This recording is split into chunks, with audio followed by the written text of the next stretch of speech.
4:30 בבוקר הם הגיעו כמו גנבים, התנפלו עלינו עם 15 בריונים, הרסו לנו את האוהלים באלימות. הקול שלי עבד, כמה סימבולי. הם מנסים להשתיק את המחאה שלנו, אבל גם בלי קול אנחנו נצעק. אנחנו פה היום, כולנו כאן בשביל לבנות את המעמל של נווה שאנן ושל דרום תל אביב. ראש העיר עצמו הורה לא לתת לנו לבנות באוהלים. אנחנו נבנה את האוהלים שלנו.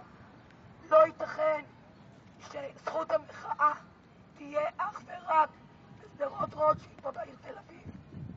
לא ישתיקו את המחאה של הדרום. אנחנו נבנה פה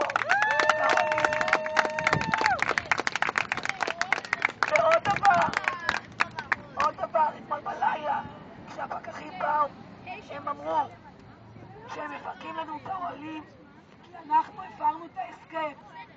ומה היה ההסכם לפי דעתם? שלא יהיו איתנו פליטים פוליטיים מסודן. מעולם לא היה כזה הסכם. הפליטים הם חלק מהשכונה. הפליטים הם חלק ממדינת ישראל. מגיע להם זכויות כמו לכל אחד מאיתנו. אתמול בבוקר ב-5 הם גם לקחו לי את הנעליים. הלכתי לחיפה הביתה. פחדתי להתנקר מאיזה מזרק.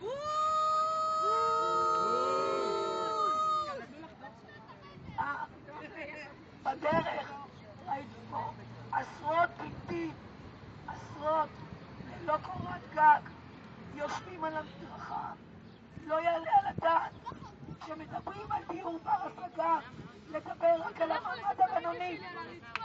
לא ייתכן. יש פה עניות עניים במדינה הזאת.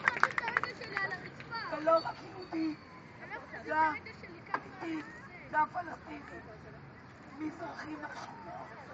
אנחנו כאן לתבוע את הזכויות שלנו.